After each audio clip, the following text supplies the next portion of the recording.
Welcome to the podcast. It's the magical holidays. Time for Joe watching 60 Christmas movies in 60 days. Why, you might ask? Because it sounds like a crazy task to be watching 60 Christmas movies in 60 days. It'll be struggle, no I won't lie. By the halfway point I will lose my mind, but with your support I'm gonna be fine. So let's have a blast on this Christmas time. Join me now and let's find out about today's Christmas movie. Was it good or bad? Happy or sad? Is there another dead mom and dad? Let's get to it with no delay. It's your old pal Joe and he's happy to say welcome to Joe watches 60 Christmas movies in 60 days. How's it going, everybody? It's me, it's your old pal Joe, and welcome to episode 2, movie 2 of Joe watches 60 Christmas movies in 60 days, season 4. We're already up to number 2. Only 58 more movies to watch over the course of the next 58 days. We're going to do it this time. We're doing it this time. Plus, bonus, I had a good movie. I enjoyed myself. Enjoyed myself genuinely, not ironically. I didn't laugh at the movie. I laughed with the movie. Can't wait to talk about it. But before we do, we need to talk about the sponsor of Joe Watches 60 Christmas Movies in 60 Days. Season 4, specifically. And that's, of course, Third Eye Comics. We're going to mention them in every single episode because of what they've done for us in order to bring this season forth. So, gosh darn it, they're our sponsor. Couldn't be prouder. Third Eye Comics. If you're looking for anything with comics, graphic novels, board games, tabletop games, role-playing games, music, or media, movies, but you can't go wrong with Third Eye Comics. You can visit one of their many stores in the DC, Maryland, Virginia area, or you can go to shop.thirdeyecomics.com and find whatever it is you're looking for. The one thing I can say for sure is that the customer service will be on point. You won't have any complaints about that, that's for certain. They will watch out for you and they'll get you your stuff safe and sound. So please, think about if you have the means, dropping $1 or $2 with Third Eye Comics to help support the podcast because they've already done so much for me. Folks, let's jump right into today's movie. Let's see if we can get out of this one within an hour and 10 minutes. Probably not, but we'll try. Today's movie is a Christmas dance reunion. It's a Lifetime movie from 2021. The gimmick here is that it reunites a couple of actors from High School Musical, specifically Corbin Bleu and Monique Coleman. Now, I've never seen the entirety of the original High School Musical, nor have I seen anything of the subsequent films, but I get the enticement here. We're bringing back two of the main actors from the first movie, well, I guess from the whole series, and we're going to bring them together in a romantic movie, a rom-com, or just a rom-rom, maybe it's a rom-rom, and that's about it. That's the gimmick here. That's what we're dealing with. It works on every level. It's a totally fine movie. If you find yourself looking for a movie and you want something that's simple, nice, and enjoyable, you cannot go wrong with a Christmas dance reunion. Let's jump right in. We open with our female lead, Lucy, played by Monique Coleman, smiling at a house before she walks up to it. This is her childhood home, and it belongs to, as it says on the sign hanging from the front, the Mortimers. She walks in, she calls out to her mom. Her mom comes rushing out, so excited to see her daughter. They give a big hug, but one thing that her mom is not excited about is the fact that Lucy brought a briefcase home with her. I guess she's going to do some work. Oh, man, isn't it Christmas time? But Lucy says she promises she won't do much. She just needed to have it just in case. They head upstairs and go into this room that is alarmingly pink. It is pink. It is other shades of pink that I don't know the words for. It's everywhere it's pink. And in the corner of the room, there's a pinkish Christmas tree. They call this Lucy's dance tree. And I guess the idea here is that every time she would outgrow a pair of dance shoes, they would hang them on this tree. So it's her dance tree. I don't know. They make a big deal about it. So maybe this is something that happens in the real world, or maybe this is a gimmick that they've thought up. I can't tell you, but it's a nice moment nonetheless. While checking out this room, Lucy notices an envelope sitting on a table next to the tree. She asks her mom what this is, and her mom says, "I'm not sure. It came addressed to you." And then it's a green envelope, winter green envelope, but it also has some sparkly elements to it. It's very appealing. So we see that it's addressed to her with a nice stamp on the front. That's only important because of the next thing I'm going to tell you. She opens the envelope, which is easily opened. It's already opened. And inside is a postcard. And that postcard also has a stamp on it. Who made this prop? Why is there an envelope with a stamp on it and then a postcard with a stamp on it? It's just, what? What is this? What is this? Who made this? They had to go through the process of making the postcard. And they said, okay, we're going to pop a stamp on this because it's going to be mailed to her. And then they put it in an envelope. And somebody says, well, if it's an envelope, it has to have a stamp on that too. What is it? What's the point of this? But friends, let's focus instead on what the postcard is. As mentioned, it's addressed to Lucy. And it says the following: after 100 years of wonderful memories, we will be closing our doors permanently. Come celebrate with us one last time. The Winterly family. And I was confused because I hadn't seen the movie before, but I'm going to go ahead and give you some information so we can more easily digest what's happening. The Winterly is a hotel, but not a standard hotel. It's a hotel with lodges. So I'm not sure if that's officially called a hotel. They call it a hotel, but it's like the rooms are little lodges outside of the hotel. So we're just going to call it a hotel. If you have any thoughts about that, JOEMOC on Twitter, Instagram, and I don't know, probably something else.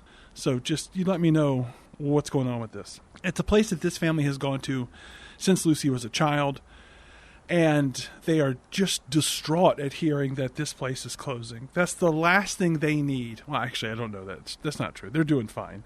But they are unhappy about finding out it's closing. In fact, it makes them both think of Lucy's dad, who has since passed on. He loved that place. They all loved that place. How can they be closing it? Her mom mentions, we loved watching you dance there. And this is when we learn a little bit more about this facility. So it was a hotel. Yes, they stayed in cottages. But there were also lots of events, especially around the Christmas season, where you would go, and every day leading up to Christmas, there would be a different event. We're going to get into the minutiae of that later on. But one of the events was a Christmas dance in which Lucy was apparently a staple. She loved to dance. She had to dance. She did dance. Thinking about her dancing days, Lucy's mom wonders, whatever happened with that lovely boy that you used to dance with, Barrett Brewster? Lucy smiles but doesn't offer any info, except that she thinks that maybe they should accept this invitation and head on over to the Winterly. It'll be good for both of them. We cut to them arriving at a train station where they're awaiting a ride to take them to the Winterly. And up rolls a big old decorated trolley. It's the Winterly trolley. It's in fact the Winterly Jolly Trolley. Out comes a woman named Aggie to greet them and put them onto the trolley to take them to the Winterly. She recognizes them, and man, she is over the moon at seeing her old friends, Lucy and Lucy's mom. Now, Lucy's mom does have a name, but I thought it was funnier to describe it like that. Lucy's mom's name is Virginia. It'll come up a little bit in the movie because Lucy's mom gets her own little subplot. They ask Aggie if they think there'll be room at the Winterly since they didn't think to book in advance, and Aggie sort of rolls her eyes and says, I think you'll be just fine. Aggie also asks where Lucy's dad is. Whoops. This is when we find out that he passed away a few years ago. But he loved Christmas, and he loved the Winterly. The trolley pulls into a roundabout, and Lucy heads in to check in. She rings the bell just as the young man walks by carrying a giant pile of wreaths. We can't see his face, but maybe, just maybe, sure enough, it's Corbin Bleu playing the part of Brewster Barrett. No, Barrett Brewster. That's it, Barrett Brewster.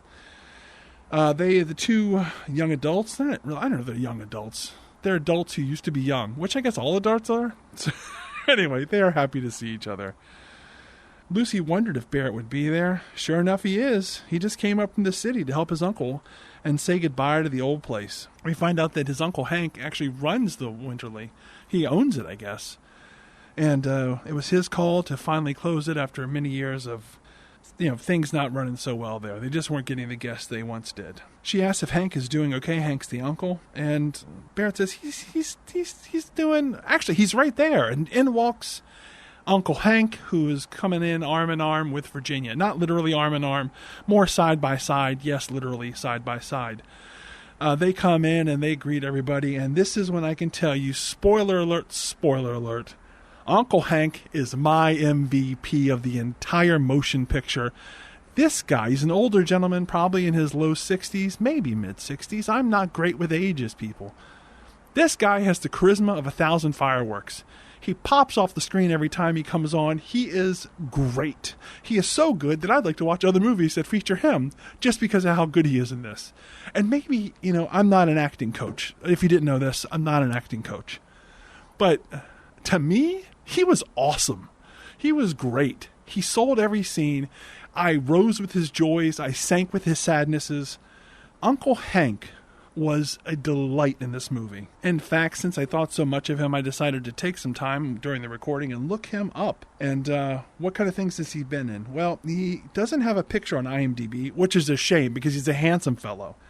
And I can see that he's acted as recently as this very year when he was in a TV movie called The Jane Mysteries, A Deadly Prescription. So that sounds like one of those series of movies that airs on, could be Lifetime, it could be the Hallmark Channel.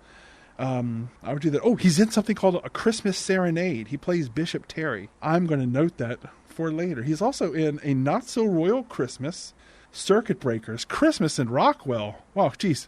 Country Roads Christmas. It seems like every year he's in at least one Christmas movie, which I cannot fault him. So yeah, Uncle Hank, played by Roy Lewis. If you ever hear this, just know you made the movie for me. And it didn't need to be made by anyone. It was fine enough as it was, but you made the movie for me.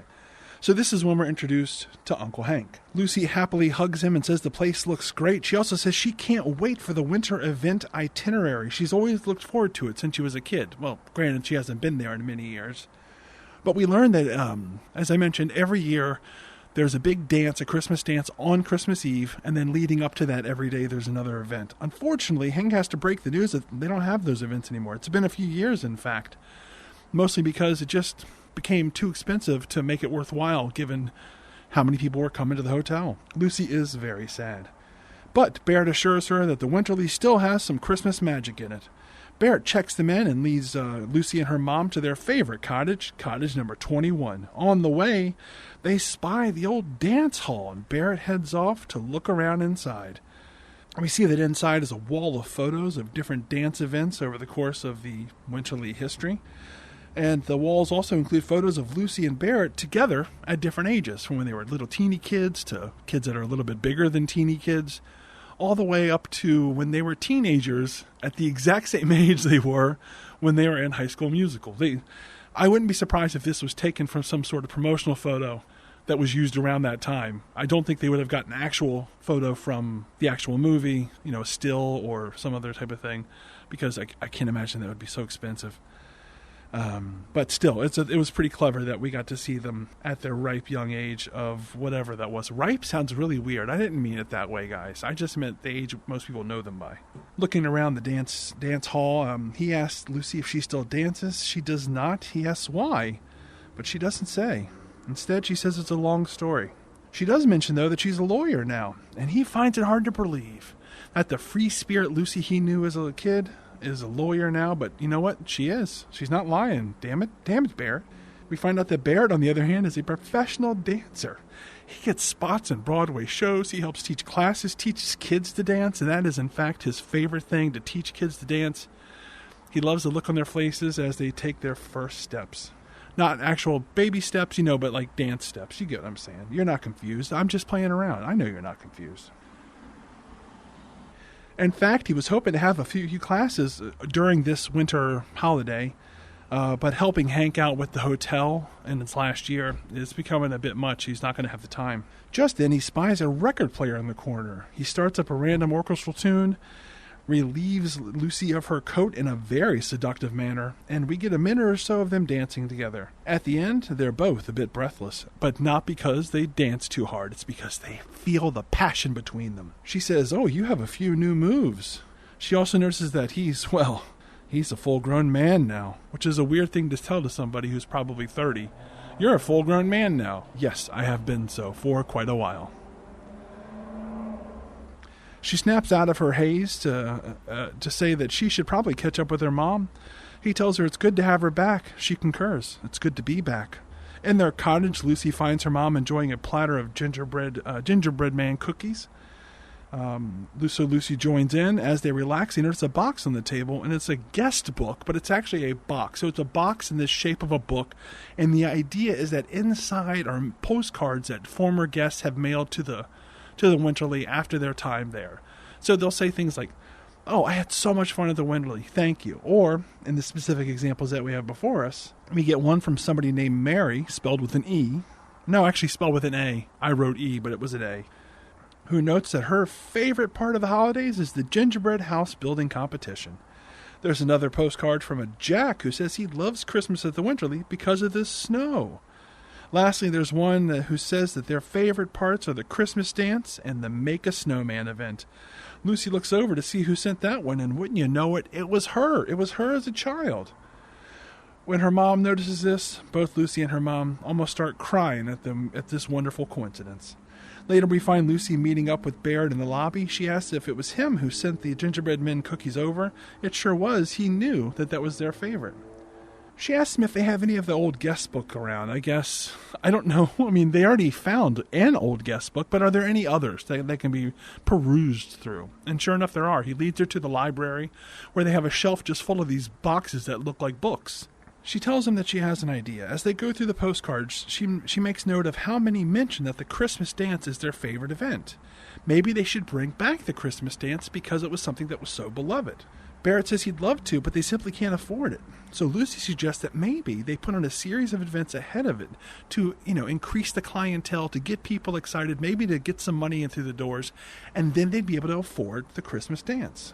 She says, in fact, also, you could teach the guests dances in order to get them to be a part of the Christmas dance. Like he does with the kids, Barrett says he'd love to, but he has to help his uncle run the place.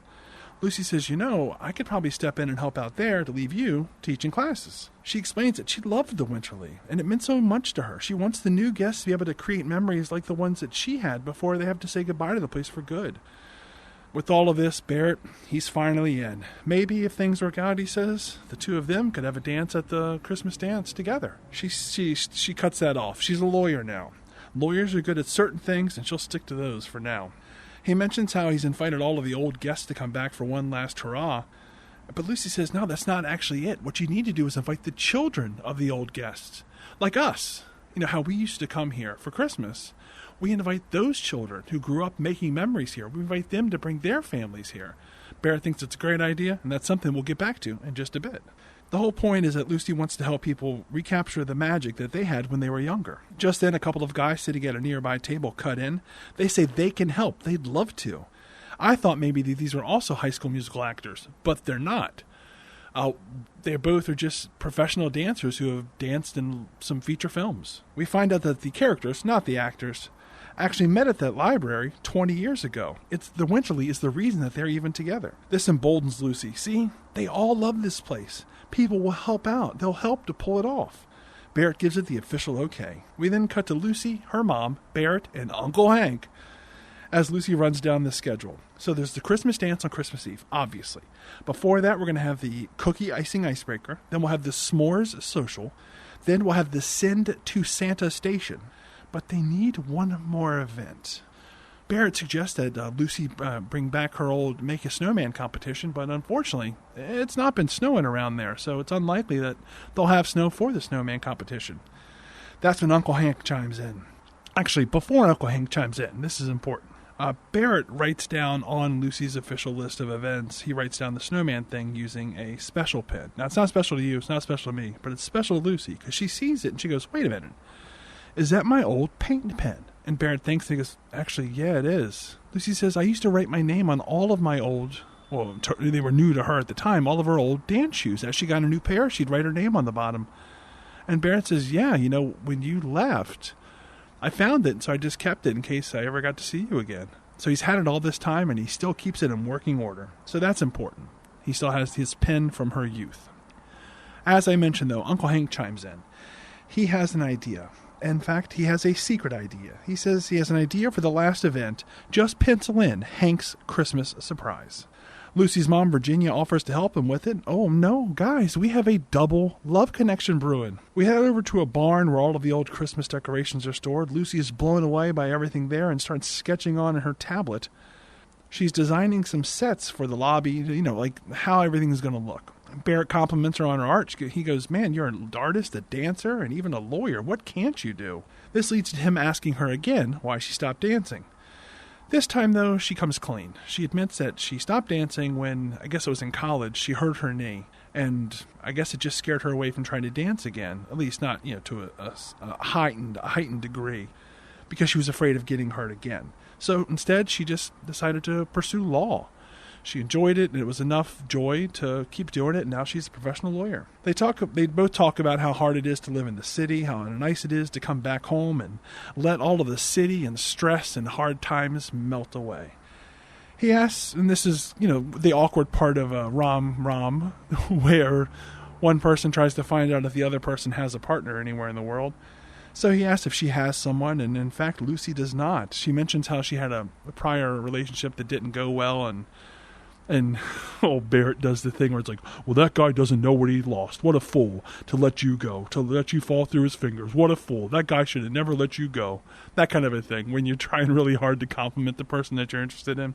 Lucy, though, she does not ask if he has a girlfriend. I guess she just doesn't think he has a chance of getting a girlfriend. I don't know. I thought that was really cold, man. They giggle, they have fun, and they put on Santa hats. It's all appreciably adorable. We jump ahead to the team decorating the lobby. We have the two guys from the library, Barrett and Lucy. Next, we join Barrett and Lucy as they help greet a new group of guests to the hotel. The Jolly Trolley drops off Marley and her daughter Posy.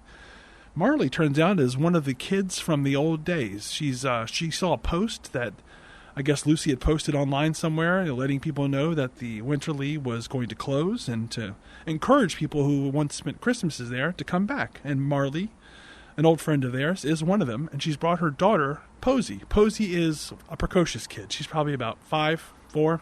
All kids are about that age, if you ask me, I guess. And she's cute, but almost too cute, the way a kid actor can be too cute. It's just, you know what I'm saying. Just picture a kid in a movie who's trying to be a kid in a movie, and you'll see the challenge with Posy. She's fine. Like, she did her best.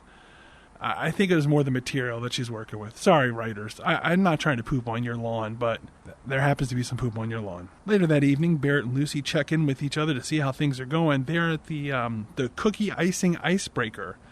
And it seems like there's a pretty good turnout, but we find out from Lucy that Uncle Hank is a bit disappointed by how many people are there. She tried to make him feel better by saying, don't worry, this is just the first event. It's only going to get better from here. With business out of the way, Barrett invites Lucy to join him in icing some cookies. We get a mini montage of them icing cookies.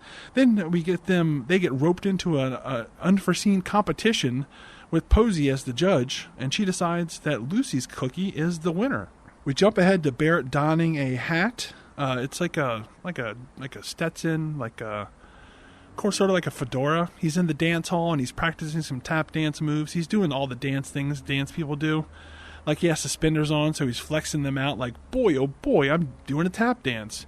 And it's actually pretty good. So he's just doing this to warm up, to practice, and then walks his dancing class. It includes Marley and Posy, the two guys from the library, and Lucy, but she's not there to dance. She's just there to watch. When he's done, they all applaud. He seems a bit embarrassed, but he'll take the compliments where he can find them. Lucy said, "You were amazing." When this happens, he invites her again to join him. She again says no. Just then, the trolley arrives. Coming out, we have the Wagoner family. So when the trolley arrives, Aggie, the woman who drives the trolley, she comes out and she sees that Hank and Lucy are there to greet the new guests, and she announces the families as they come off the trolley. We have the Wagoner family, the Bryan family, and the Ward family. Hank is overwhelmed with the amount of guests. He's just so happy, which again makes me happy because I love Uncle Hank. It's a new day. We see Barrett and Lucy spread out containers of s'more ingredients around a kind of a campfire situation that they have in the corner of the land. It's a really big campfire, so it's almost like a bonfire type of situation, but nothing is lit yet, so we don't have to figure it out. So they're spreading out containers of marshmallows and graham crackers and chocolates so everybody can make s'mores later on at the S'mores Social, I believe it's called. This is when we get a little bit of character development where Lucy is struggling to figure out exactly where everything should go. Like, should it go here? Should we set them up over here? And to sort of help her out, Barrett's like, you don't have to worry about it. You don't have to worry so much. It'll be fine however we set them up. Sometimes, and she has a whole thing about planning. She's that type of person. And so he's trying to push her in the other direction of not worrying so much about planning. And he's like, look, sometimes you have to let the unplanned lead the planning. And she does not like that, and it is kind of corny. It's suddenly nighttime, and guests are making their s'mores. Everyone's having a good time. Lucy catches up with Marley. Lucy is so surprised about that the Winterly's closing, and Marley mentions that she's a TV reporter. It'll be important later on for a nearby TV station, and she mentions how this closure of a boutique type of lodging, boutique type of hotel is actually pretty common, and she sees examples of it all the time. These places just can't compete with the bigger chains. Discussion changes to Marley asking if there's anything going on between Lucy and Barrett. She saw the way that he used to look at her when they were younger, and man, some things don't change. Lucy's a bit embarrassed, but we can tell she's thinking about what Marley said.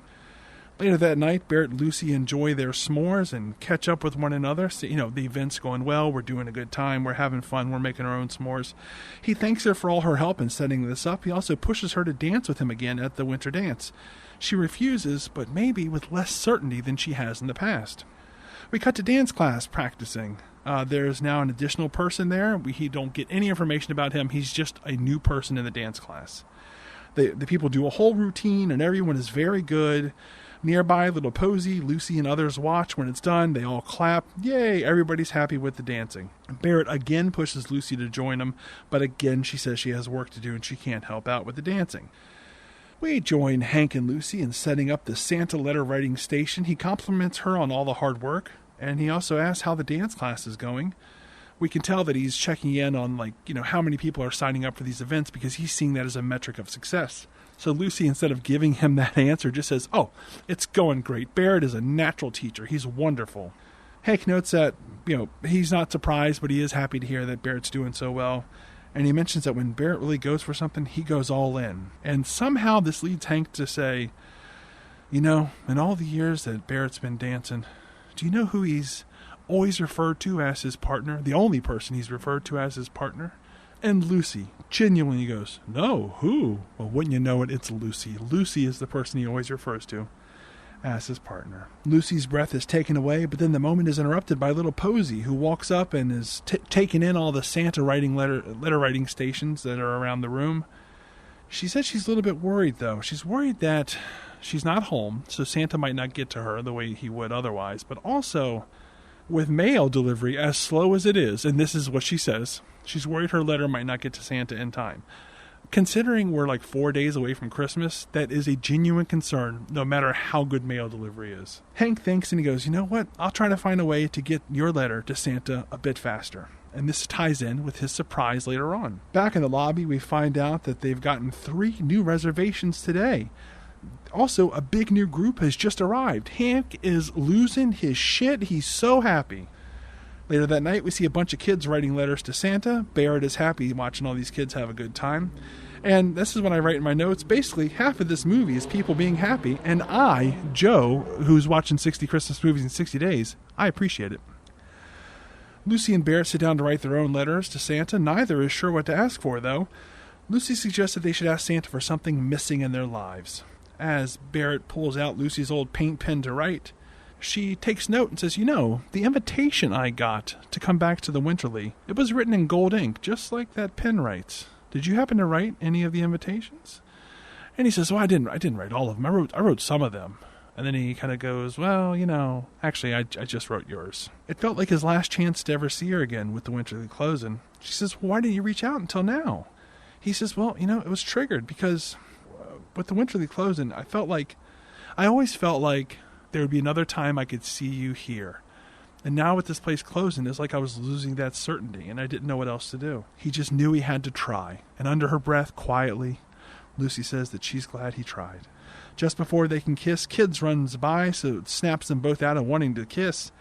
Instead, though, they finish their letters. But they also keep the letters a secret, or their Christmas wishes a secret from one another.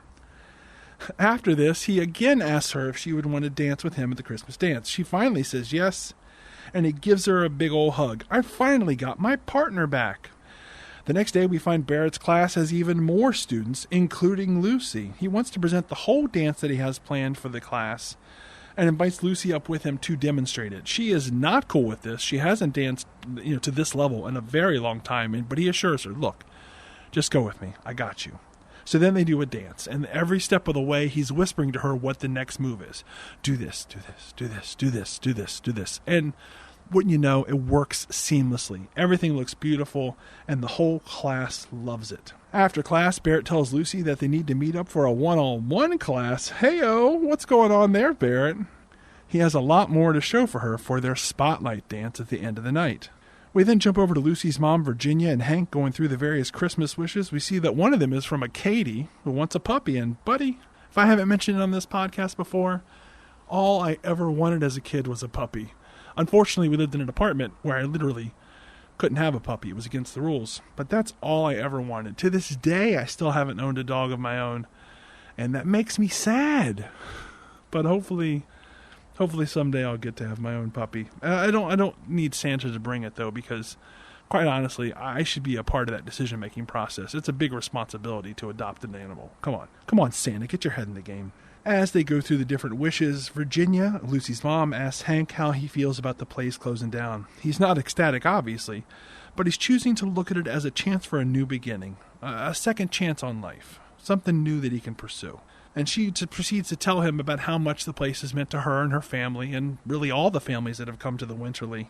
Basically, that everybody that came there got to feel like they were family because of all the hard work and all the care that he put into taking care of these people. And she's certain that whatever he chooses to do next, it will be special. They make eyes at each other before they get back to work. We find out that them going through the wishes is part of Hank's secret project.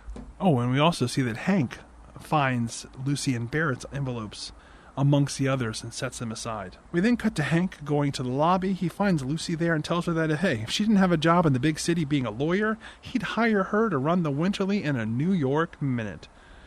Lucy laughs and says, guess what? She shouldn't say guess what. Why did I add guess what? She doesn't. She just says that she laughs and says that this is the favorite case she's ever worked on. Later, Lucy stops by Marley's cottage to ask for help. The reservations aren't as high as Lucy was hoping, so maybe Marley might be able to do a story on it with her network news show. Marley's in, but she says maybe there's more to you wanting to help than just helping out the Winterly. Maybe there's something to do with a certain dance teacher. Lucy waves it off. No, it's just about this place. Gosh. We join up with Barrett and Lucy. They're doing their one-on-one class. She tells him about the potential story, the news story being done. But he has a question. Well, she wants to tell him about that, but he interrupts her and says, in fact, I have a question for you. I have an idea for a big move that we can do at the end of the dance. It'll rival our legendary move of the dip. Now, they kind of had talked about this on and off, that they did some move called the dip, which may not have been planned at the time, part of Barrett's old ethos about letting the unplanned lead the planning. And he has an idea for something that might be bigger than that. Is she into it? She immediately says yes, and you can tell he wasn't prepared for her to say yes so easily. They practice a bit, but then he remembers that she had a question that she wanted to ask him, so she does. She brings up the potential for Marley doing a story on the place, and Barrett immediately kind of seizes up. He gets a bit defensive. And he goes, look, I don't know if that's a good idea. It's been hard enough for Hank to, get together to be able to understand and say goodbye to this place, knowing that it's going to be closing. He thinks having a news story about it would just make him feel even worse. She tries to talk him into it, and eventually Barrett just says, look, it's up to Hank. You should ask him. So she does. She leaves to look for Hank, and when she tries calling him, she finds that his phone has actually been left in the lobby, so he can't be reached. She heads out to the barn to see if he's in there, and sure enough, he's not in there. Instead, it's just her mom, Virginia. Virginia's working on this special project. We don't know exactly what she's working on, though, but there's something to do with the special project, and explains that Hank went into town for a couple of last-minute supplies. Lucy gets pretty emotional, feeling overwhelmed with trying to make everything work, make everything come together, and admits that it may just be more than trying to help the Weatherly that's getting to her. It may be something to do with Barrett. She's worried about her dance with Barrett, but she's also worried that maybe she's feeling a lot of big feelings for him. And it's scary, because what if he doesn't feel the same as for her? She starts to cry, and her mom gives her a big old hug. This is interrupted by Marley walking in. Not only was her station interested, but they need to make the call on whether they can do the shoot right now, because they're interested, and they're going to send people. We got to make this decision immediately. So Lucy thinks about it and goes, okay, we're going to say yes. We can't find Hank. We got to make the call. we're going to do the shoot. We then jump over to the train station where Uncle Hank has boxes and boxes of supplies, and he's being picked up by Aggie and the Jolly Trolley. Now it's nighttime. The trolley honks and drives its way through to where the campground area is. All the kids are there, all the guests are there, and everyone's excited to see what exactly Hank has planned. He offloads tons of boxes, and Virginia's helping him, of course. Ooh. So they're offloading everything, and Hank starts explaining his plan. He explains that he heard from a young guest, and he looks over at Posey, that she was worried about her letter to Santa not arriving in time. So to help this, he's gotten a ton of lanterns. And you know it's the kind where once you light the lantern, it floats into the sky. He's gotten a ton of those. And to each one, he and Virginia have attached the envelope, including everybody's wishes. And so they're going to light the lanterns, and the wishes are going to go up, quote-unquote, up to the North Pole, which is where Posey thought the North Pole was, just to reach Santa in time. Everyone loves it. We watch all the lanterns float up to the sky. It's very beautiful. Barrett wonders aloud, where's our wishes? We didn't get them so that we could send them up to the sky. And just then Hank walks over and hands them over, and he goes, but before you guys light your lanterns, you might want to share with each other what you wished for. So they do. They each open the other's envelope, and wouldn't you know it, and I say that a lot apparently because it feels like I say it a lot, wouldn't you know it, they each wrote one word down for their magical wish, and that's magic. They wanted magic in their lives. They both smile big, knowing that this has to mean something, so they light their lanterns and send them skyward. It's then that Lucy decides to tell Barrett about her feelings. Unfortunately, it's also then that Marley and her team arrive with the camera crew. Barrett is surprised that his uncle was into it, so Lucy has to explain it all to him, that she didn't get to find Hank, that she had to make the call, and immediately he's annoyed, he's upset. Look, we have to accept the reality that the Winterly is closing. Nothing is going to change it. No news story is going to change it. He says Hank tried. They both tried. Look, Lucy, you have to understand, there's no snow to make snowmen. There's no people to fill the rooms. It might look busy, but these people are just there to say goodbye. Even Lucy is leaving after Christmas. This makes Lucy very sad to hear, and she starts to cry. And Barrett walks off in a huff.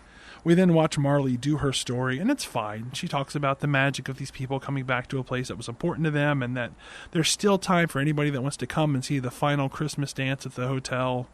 You know, the general thing that's going to cause people to want to participate. We catch up with Barrett in his room. He's sad and eating cookies alone. I feel you, Barrett. He notices a Christmas card nearby. He picks it up and then heads out. I don't know what this Christmas card has to do with anything. Apparently just gave him an idea, because I've seen the rest of the movie, I promise. And there's nothing about this Christmas card. So he heads out. Once he notices the Christmas card, he has an idea. We then cut over to Lucy, who's asleep in her bed, but she's awoken by a little tap-tap-tap, tap-tap-tap-tap-tap. It's old Barrett. He's throwing pebbles at her window. When she opens the curtains to see what the heck's going on, she sees him outside, and he gestures around. Wouldn't you know it? Wouldn't you know it? Wouldn't you know it? I got to stop saying that, folks. Turns out it's snowing. So he's gesturing around like, look, it's magical. It's snowing. She goes down to her front door to meet him, and he's like, look, I am really sorry about what happened. And she says, I'm sorry about what happened, too. I didn't mean for it to go that way. He says, look, it's snowing. It's magical out. And I'd like to show you something, if you can. She wants to go back to bed, but he goes, no, look, I need to show you something. It's something you can only see when the sun rises. So he takes her over to his room.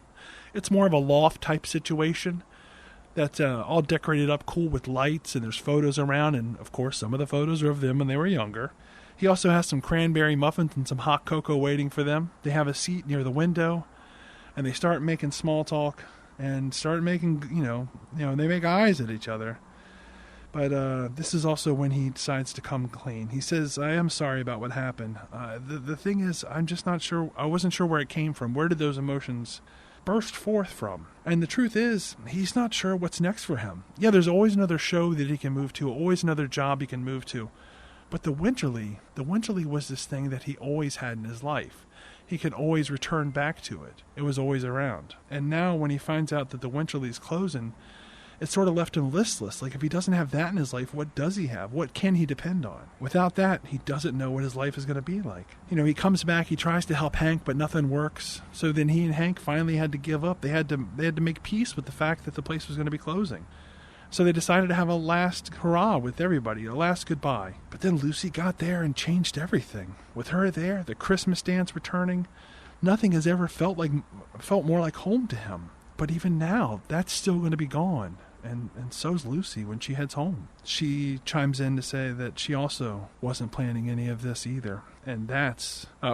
she says that she's been so set on saving the hotel because if she has to say goodbye to it, she'll have to say goodbye to him. She loves being a lawyer. She loves helping people.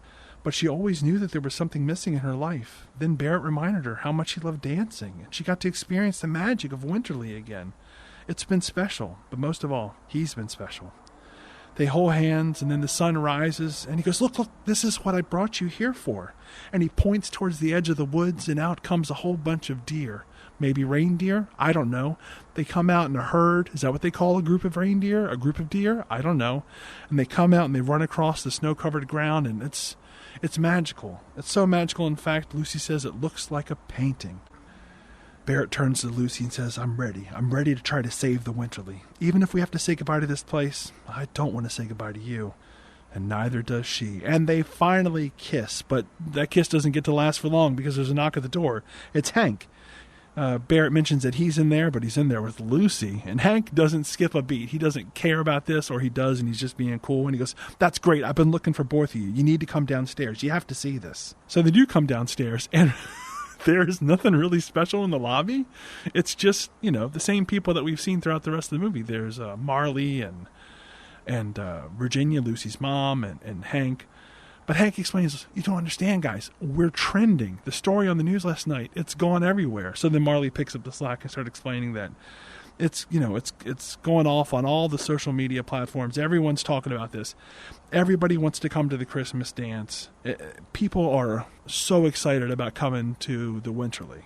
They're almost sold out of tickets or whatever, passes, reservations, what have you. They're almost sold out for the winter dance. Barrett is apprehensive, but Hank is happy. In fact, he says, I'm ecstatic, and he does a little dance, and it brought me a lot of joy in my life. Marley mentions that there's actually even more. Her station was so happy with the story, so moved by the story, that they actually want to broadcast the Christmas dance live for everyone to see. This makes Barrett, for some reason, go, oh man, I need to get my Broadway friends so they can help out. And I mean, okay, sure, but you didn't need them before. Why do you need them now? Later on, we get a moment alone with Lucy and her mom, where Lucy's mom gifts her a new pair of dance shoes. And this is a very big deal because it's the first pair of dance shoes that Lucy's gotten since she got hurt. And they get emotional and they give a big hug. It's nice. And now it's time for the big dance that we've been building up to. The ballroom is packed. When Lucy arrives backstage, Barrett does the whole, whoa, look at you. You look so pretty. But he says it in a cooler way. In fact, what he says is, wow. He asks if she's ready. She says she's a little nervous. He says, look, if you start to feel unsure of yourself, just look at me and let it all melt away, which is a hearkening back to when they were talking about how nice it is to go to the Winterly from the city where they can let it all melt away. Uncle Hank introduces the dance, and Barrett, introduces Barrett to come to the stage. Barrett wishes everyone a Merry Christmas, and the show officially starts. We then get a few rounds of performances. First up are the kids. They do dancing. It's fine. Next up is some adults, including the couple from the library. And both those guys, they do fine. And there's other adults, and they do fine. And then it's time for the main event. The main event, of course, is old Barrett and Lucy. They do their dance, and it's really good. It's very emotional. The music is very emotional.